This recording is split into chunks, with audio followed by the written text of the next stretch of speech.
So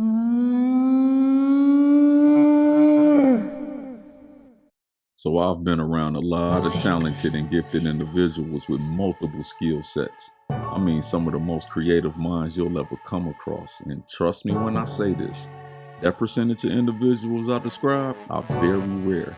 And amongst that small percentage of creatives that walk amongst us, you'll find one Harold Green III. Now, it is very difficult to find the words to describe a man who uses words to describe emotions to effect change. I mean, the way that Harold bends and uses the human language in the form of poetry is not only captivating, but it's some of the most thought-provoking material you'll ever come across. And if by any chance you are not familiar with this man or his work, then allow me to reintroduce him. Nah. But look, Harold Green is an ever-evolving artist whose vibrant storytelling and passionate lyrical delivery captivate audiences domestically and internationally.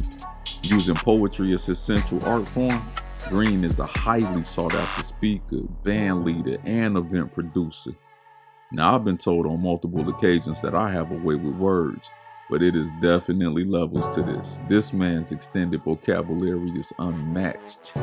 In an industry full of people who just lay down, you have to admire what this guy stands for.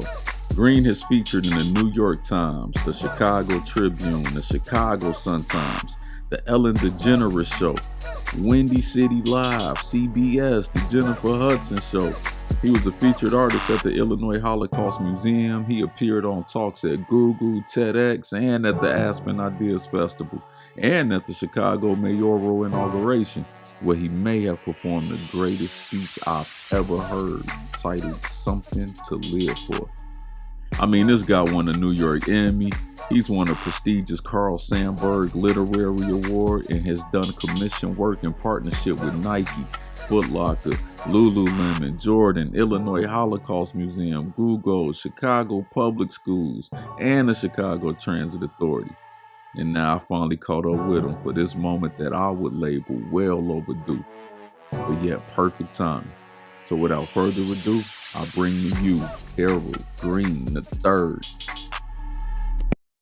Bro, I've been waiting for this moment for a long time, man. How you doing, man, bro? I'm all good. You How good, you doing? man? I'm great, brother. Ladies and gentlemen, without further ado, the one and only Harold Green III.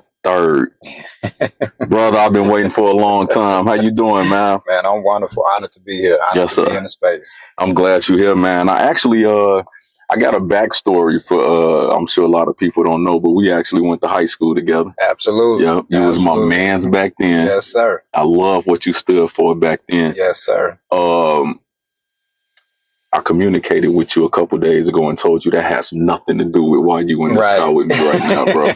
Right. I absolutely love what you stand for. I love what you became. You was my dude back then. Yeah. Where you at now, bro, mentally, your heart, bro, I love what you represent. Man, that mean everything to me, man, for real. Welcome. That's why I wanted you here, man. Thank you. Yeah, we're going to kick this off, bro. We're going to kick this off. I'm ready for it. So I got a question I like to ask people. Spider-Man do this web thing. Yes, sir. Right? He can climb buildings and acrobatic and spider senses as well. Superman can fly. He got the cape. Although the man of steel and lasers come out his eyes. What is what's your cape, bro? What's your cape? What's your Spider-Man web? And I want to make sure that I am careful about answering this question. I don't want to just jump out there and say the first thing that come to mind. I think for me, my superpower is probably the way I love, because I think it's transformative. You know what I'm saying? Like, I think that the way in which I use my love has the power to transform spaces and transform people. And I've seen that, you know what I'm saying? So I think that that's a powerful thing. So like, if you show people how to move, or if you show people how to act, act in a certain way, no matter what is thrown at them or whatever the case may be, you are becoming an inspiration for that particular person or people or whatever it may be. And I think love has the power to do that in a multitude of ways. So I always keep that in mind and intentional about how I use that particular web, you know. I was not expecting that, bro. I thought you was going to say the poetry, the author. I was not expecting that. Very good answer, man. Love. Okay, cool. Let's, where does love of poetry come from?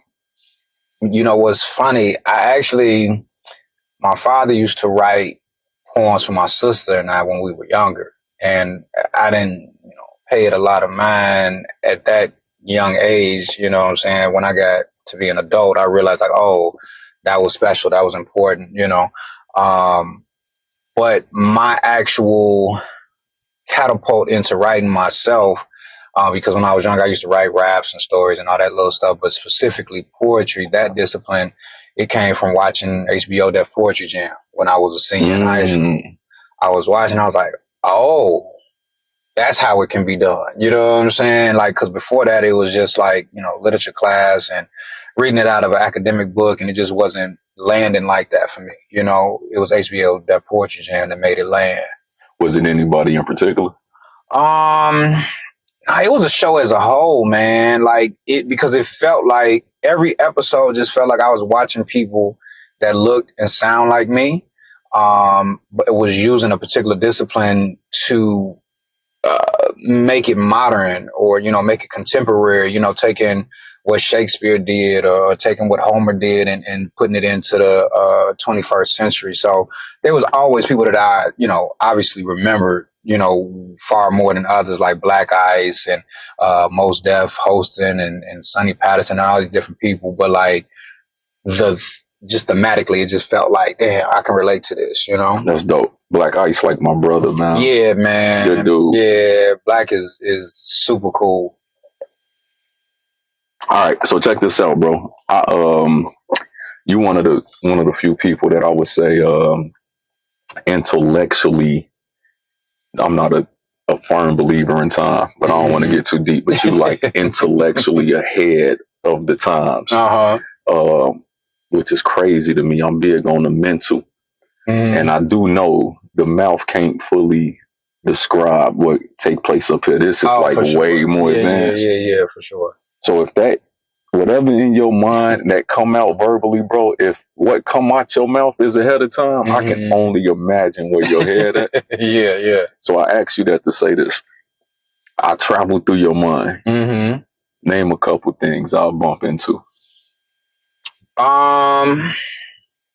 That's it's a loaded question. That's a very interesting question. And I actually think it's funny that you mentioned time and that being a concept and all of those, because I think about time a lot. Like I'm very intentional, as I mentioned before. And like one of the things that I wake up and go to sleep saying thank you for is time.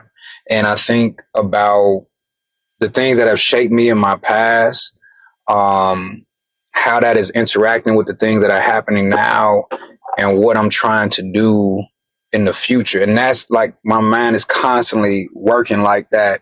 I talk to my sons a lot about visualization and who is it that you want to be, and I think sometimes we don't realize or aren't told that early enough.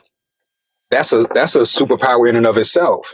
If you can see who you want to be, if you can see the position that you want to be in, the places that you want to go, it's easier to forge a path to that, So I'm constantly thinking about who Little Harold was, who present day Harold is, and who future Harold is trying to be. And I think that's a lot of what you would run into, in my particular mind. That's dope. Which leads to my next question. You say going to bed. That's one of the thoughts. I like to ask this question, bro. It don't have to be good or bad. And I don't even believe in good or bad, sort of say, but it could be something like, mentally seeing your next move, or even if it's stress or concerns or worries, if anything keep you up at night, what would it be? Typically, just the typical week. What would have you tossing and turning a little bit? You know what? I actually sleep really well, which is a gift in and of itself. But I think something I do think about, because it's a lot of times it's out of your control, is success. You know, like I am like completely immersed in love and joy and happiness and all of those beautiful sentimental things. I think that success is one of those things you can't really, like, no matter how hard you do what you do and yada yada yada, and plan things out. My legacy is really important to me. So like the further reaching my work goals and all of that type of stuff, the longer I stick around here. Just like I just so happened to mention Shakespeare a couple of minutes ago, like, to be talked about eons and centuries after you leave here is amazing. For you to live longer than your physical self is an amazing thing. And that comes with the success of whatever it is that you have put out into this earth, So as hard as I work, as consistent as I have been, I think a lot about, how does that land? What does that look like in its next iteration? So that's something I think about a lot. With the work you've done so far, based on what you just said, I think it's safe to say you will live forever. You agree, or is it more work? I think so. That's always been the goal, to live forever. Yeah. You know what I'm saying? So, no, I agree with you. We're going to speak that into existence. Okay, I'm with it. Yeah. And you as well, bro. I appreciate you for that, my dude. Yes, sir. I want to ask you a couple questions, right? Well, you know what? They're not even questions, Harold. I'm literally just want to say some words. Okay. And I want to challenge you, because you got this extended vocabulary, even your thought process. You could go. I literally want you to challenge yourself to literally just tell me one word, the first thing that come to mind when I say these words to you. Okay. All right. You ready? First thing that come to mind: poetry, rhythm, your kids, blessings, your wife, perfection,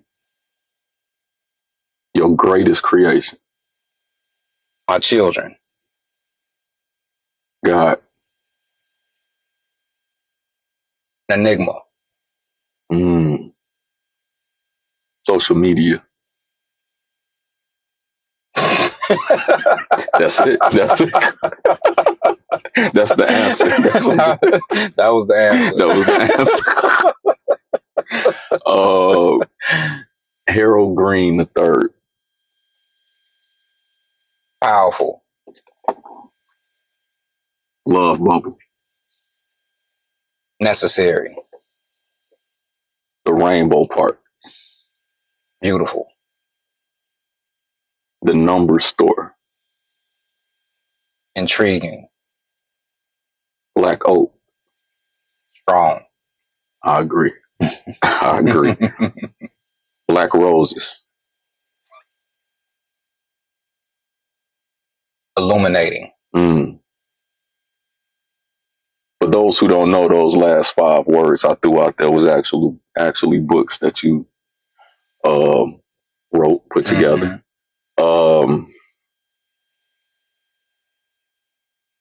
You said love bubble is necessary.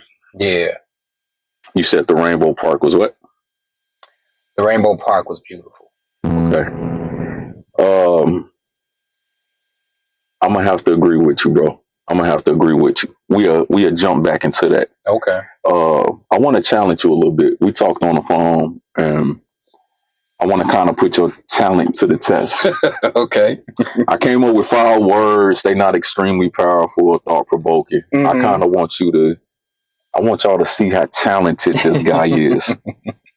So if you could just put something together around these 5 words. Okay. I'm a very honest person. I did not share these 5 words with him. We didn't talk about it. We didn't discuss it.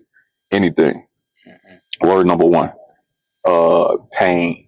Okay. So give me all 5. Oh, you want all 5? I want all 5, and I'm gonna put them. I'm gonna do my best and put them all to a. You want to be challenged? Yeah. That's what we gonna do. That's what we here for. We here to get the people a show. I'm gonna leave them here for you to look at them. Okay. Word number 1: pain. Okay. Purpose. Love. Passion. And depression. Okay. And I got them right here for him to see. Sweet. So we got pain, purpose, love, passion, and depression. Pain, purpose, love, passion, and depression.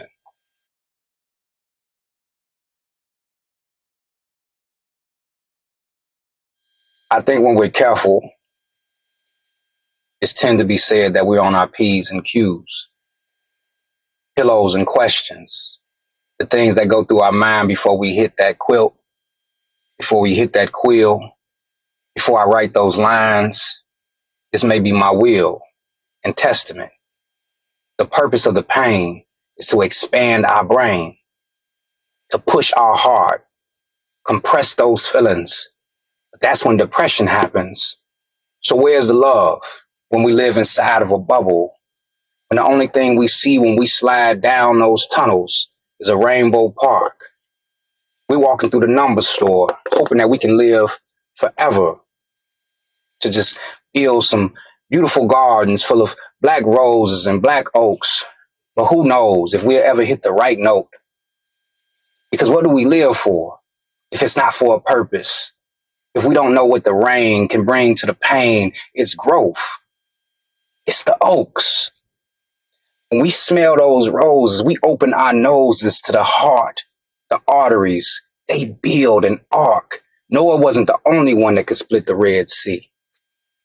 If you could see the things I've seen, then you'll know that the future I belong on is not an ET. I'm a beautiful being, a celestial star. And I'm not too far from the art. Bro, you gifted, man. Bro, you got a talent, man. Let me ask you this. Do you view it as a talent? I do. And I think that there are levels to it, right? So I think that is genuinely a talent, right? Like because everybody can't do that. So that's a talent. But I also think when talent is used for a purpose, it becomes a gift, you know? Okay. So I think there are a lot of talented people. There are a lot of people who can do things that other people can't necessarily do. But what are you doing with it? That's true. You know? So talent and purpose is... Yeah. Okay. All right. Bro, it brought a tear to my eye to see you on the Jennifer Hudson show. It brought a tear to my eye. Yeah, it actually did, bro. Yeah. And that's the part that actually brought a tear to my eye. Before, and I'm going to call it semi-emotional. You know, you're a strong brother, bro. Yeah. And for me to see that in your face, a little emotion. Yeah. Before you showed that emotion, you actually performed the piece. I didn't see that emotion during that piece. Right. As far as, bro, how do you stay so unbothered and calm and so you speak for sure. You're so like matter of fact. Right. You're so confident, bro. Is it like I don't know if you meditate or nothing. I don't know what's going on. How do you stay so centered that you just unbothered in like a world of chaos, bro? You know, I think that's actually a great question. I'm very intentional about that. Like, I think that the way that I present myself helps people receive what it is that I'm giving. So if I come off as not confident, if I come off that I'm doubting what I'm doing, then you're going to doubt what I'm giving, you know? So if I come off as I know this to be, then you have no choice. Well, you do. We always have a choice, but most of the time it makes you receive it in such a centered way. So I think about that a lot, and I think about how audiences receive me, and how I've seen people be, you know, kind of all over the place. And then once I am locked in, once I am doing my thing, I just see them, you know, and I think that that's a very important part of the human interaction. Okay. You know, like, I'm focused, so that means that you're focused. You know what I'm saying? So I'm very intentional about that. Like, I don't care what's going on out here. I don't care what's happening in the audience, what's happening, you know, in the world. This is what's happening right now. So I need you where I am. Yeah. You know? Yeah. And I see that, bro. Yeah. I see you, and I'm a visual guy. I literally see you walking down the street, buildings on fire, kids running across the street, gangbangers throwing up gang signs at you, couple ex-girlfriends, and bro, you just got your headphones on, and you literally, you focused. You focused on what you need to deliver, what I'm here for. And you just unbothered, bro. That is such a it's discipline. You know? How do you if you could tell people that's listening how to do that, when you saying it's discipline, like, walk us through that. How do you do that? You know, I think routines create discipline. I think that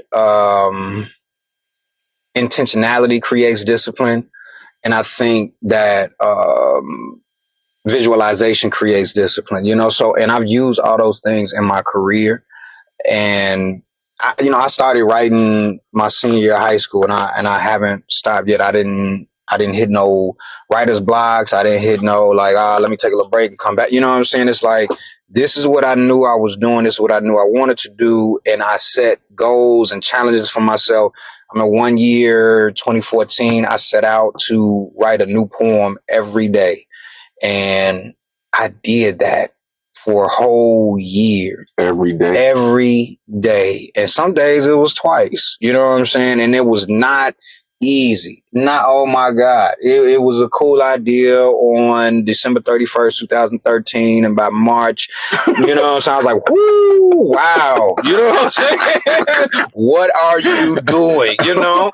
And when you push yourself in that way and you see how far you can go, it shows you what you can do, you know, and I think that discipline is one of the, you know, it's one of the biggest things that I try to, you know, impose on my children, like work ethic and discipline and all those things, because it presents you to the world in a different way. People like that particular example that you gave was great, because you can even see it in the way that people walk. You know what I'm saying? Like, oh, that's a disciplined person, right? Yeah, you know what I'm saying? Absolutely. All right, so I just got a couple more questions for you, bro. Sure. I know you in a rush, man, and again, I appreciate it. Absolutely. You said you wrote every day for 365 days straight. Let me ask you this. Do you feel like you wrote your best piece yet? No, and that's something that I am very intentional about as well, because I think that leaves room for more. Like, people ask me, like, what's your favorite that you've written? And I always, I don't have none. I'm not good with favorites, yada, yada, yada, because I feel like that leaves me room to keep creating, you know, because I think if I've, you know, label something as that, then I'll get complacent. And I'll be like, well, you know, the best is behind me. You know what I'm saying? That's true. The way my mind worked, bro, Martin Luther King did a lot of speeches. Absolutely. The one that the world gravitate to the most is the I Had a Dream. Absolutely. Everything you do is cold to me, bro. But and I'm just saying if you would have stopped after the Something to Live For. Oh yeah, man. What's the first lines in that Something to Live For? What's more dangerous? Someone who's not afraid to die, or one who's found everything to live for? Bro, that right there is that's and then it just go left. I want to talk about your vocabulary. You was always in intelligent guy in high school, but you got a whole extended level of vocabulary now, and I'm big on words. For sure. You read the dictionary, bro? You know what? I actually used to read the dictionary. No, like when I found out that that's what Malcolm X did when he went to prison, I was like, oh, okay. Because, you know, when you hear Malcolm talk, it's just darts. Mm-hmm. You know what I'm saying? When you talk about somebody that's unshakable, you know what I'm saying? And I knew that unshakable foundation was because he knew what he wanted to say, you know? And so when I found that out, I started keeping a little notepad, a little portable notepad that I could put in my like back pocket when I was in college. And if I ran into a word that I didn't know, I immediately wrote it down in my little notepad, and then looked it up, wrote the definition, and then I would literally keep a thesaurus, a pocket thesaurus, and a pocket dictionary. And in between like classes and stuff like that, I would read, you know, a section of the dictionary, read like the sources if I found a word that I didn't know and found the different words. And so literally, that was something that I would do. That's impeccable. That's impeccable. I got a couple more questions, bro. I know you got to go. You're very intentional when you do stuff. Yes. I need you to explain the black overalls, bro. You know what? I know it's a purpose behind them. I know when I seen them twice, I said, I knew. It's so I consider it my uniform. So I go through these eras and I have certain things. I had this one era where I used to always wear a pasta necklace when I was performing, and it was because my oldest son, did it in Crafts Day at preschool and brought me a pasta necklace home. And I'm a sentimental person. So like when I would perform, I don't wear jewelry and stuff. So like when I would perform, that was like my chain. So, when I needed new ones, me and him would sit down and make new ones, yada, yada, yada.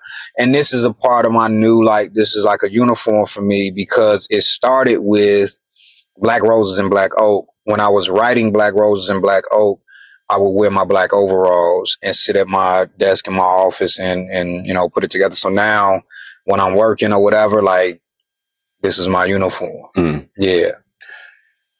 Hey, I forgot who I heard it from, man. I'm at that point in my life now. Oh, yeah. When you hear stuff, some people just take it like they came up with the idea. I'm at that point in my life where I give people that credit. Absolutely, you know what I'm saying? Absolutely. Like I'll say in a famous word too. I can't remember who said it, bro, but you could see you know somebody's face will tell it all. So with me, I'm a very serious dude, man. I lost my mother. I lost some things in my life to where you can see it. Yeah. Where do your did you lose something, bro? I didn't. Let me take that back. We all lose things. Like, you know, I've lost my grandmother, and you know, you lose things all the time. But I don't think my seriousness. First of all, I've actually, and this is the funny thing, I've always been serious. Like even when, and this is very odd because I was silly in high school, you know, like I got like, and people always, and they know me in adulthood, they are always shocked when I tell them I got best sense of humor as the senior class notable, which is actually class clown, but they had to rename it or whatever. But like, as a shorty and all that, like I have like just a serious face. And like when I was like younger and all that, like they called my mom in kindergarten because I would wear suits all the time to school and I wouldn't stand for the Pledge of Allegiance. And they was like, I don't know what's going on, but Harold is very, you know, so I just always had a thing, you know what I'm saying? And I think it's just who I am. But I know as in adulthood, the seriousness came from I am so focused on getting where I'm trying to go. Because by the time I got to college, I was locked in on this particular career path, this particular thing that I wanted to be and do. And I've just never lost sight of it. And I think that's where, like, it's not about loss, it's about gain for me. And I think that if you don't lock in on what you're trying to gain, you'll lose sight of it, you know, and I think that's kind of been my thing. That's crazy, bro. I can't wait to drop this in just to run that back. And I'm thinking you lost something because that level of serious, that fearlessness, like, bro, you 10 toes down. I die for what I believe in. 100%. I thought you lost something that got you that. You said you gained something. Yeah. Something to live for. Something right? to live for. Absolutely. It all makes sense now.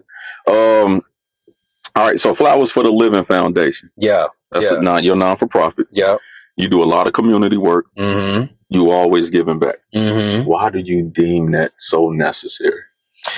Because I know the gifts that it bears. Like I've also been coaching ball for like 16, 17 years. And the way in which mentorship works and leadership and coaching and all those things, it all kind of goes hand in hand.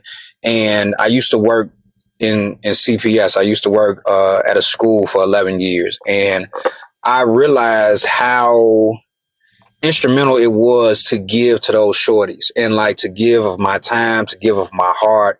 And so when I had an opportunity to create a non-for-profit, I wanted to make sure that that's what it was centered around, giving back to these kids, because at the end of the day, sometimes they just be needing to feel seen. You know what I'm saying? Just like we as adults need to feel seen, but theirs is different, you know?